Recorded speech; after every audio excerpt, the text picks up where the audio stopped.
See, Jonathan here. We're continuing with spiritual warfare. I mentioned to you last week that it is first and foremost that cosmic battle between good and evil, light and dark, God and Satan. I said to you that we would look at ways that you can defend yourself, ways that you can avoid and go deeper into that realm. So I'm going to start off with the Christian perspective. There was a rebellion in the heavens, and there was an archangel who, full of pride and arrogance, decided that he, in fact, wanted to rule the universe and that he was equal to. There was a fight ensued, and Michael the archangel threw him from the heavens, along with 1/3 of the angels that rebelled against him. Conquered and defeated, he chose to attack God's prized possession, the creation of man and woman.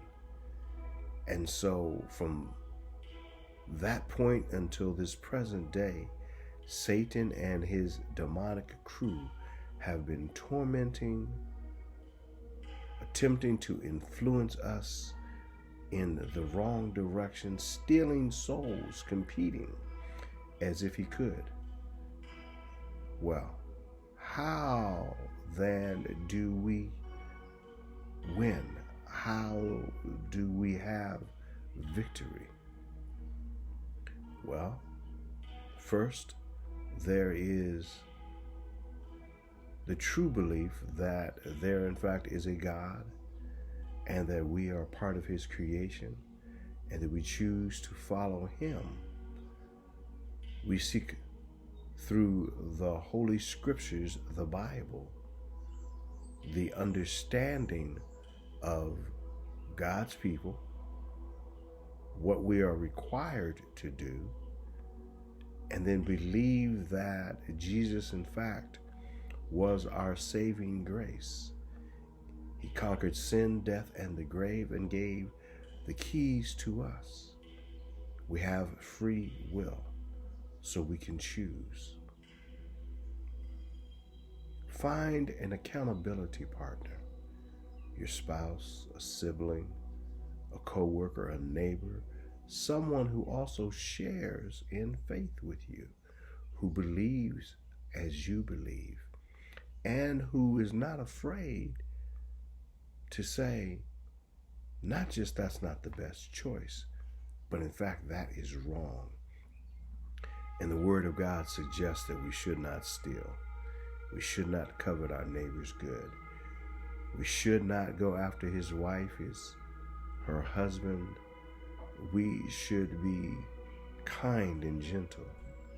We should care for those that we have the capacity to care for, feeding the homeless, clothing the naked, so on and so on and so on. People, place, and thing. Guard your gates. What are gates? Your eyes, your ears, your mouth. What are you consuming? And I don't mean a sandwich. What are you taking in? What music do you listen to? Does it cause agitation? Does it incite violence? Is it soothing? Is it praising? Does it bring peace? What do you do? Are you drinking until you fall out? Smoking until you fall out? Are you in strip clubs? Are you in places where all manner of behavior is taking place, where there's adult activity that is acceptable?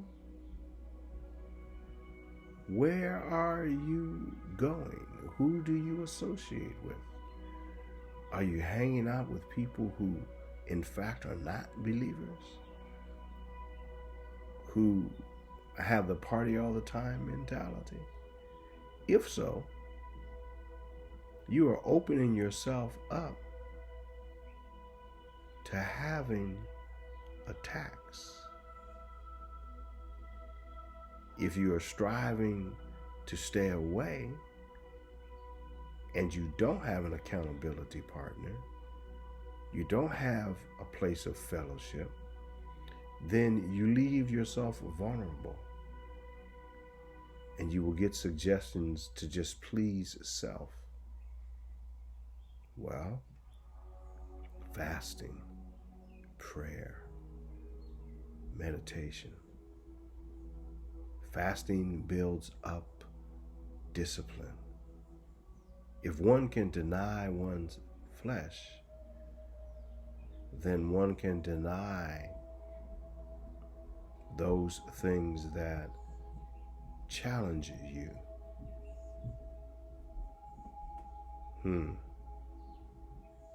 It's an ongoing battle. It requires constant training. It requires self-discipline. It requires proper association. It requires the understanding and the knowledge that there is one greater than self, that one must yield to. There are principles and practices that safeguard us, so that when those fiery darts are launched at you, you have on the full armor. You know what to do.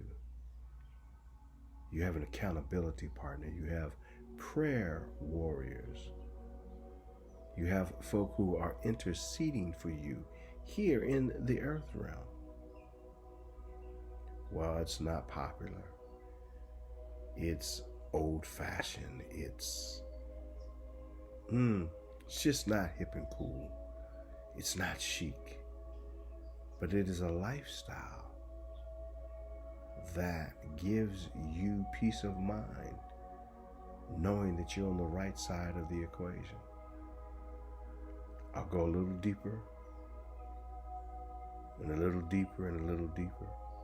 Again, I will explore other thought processes, other theologies. You'll be somewhere in that spectrum. In any case, be well. Peace. Assalamu alaikum. Shalom.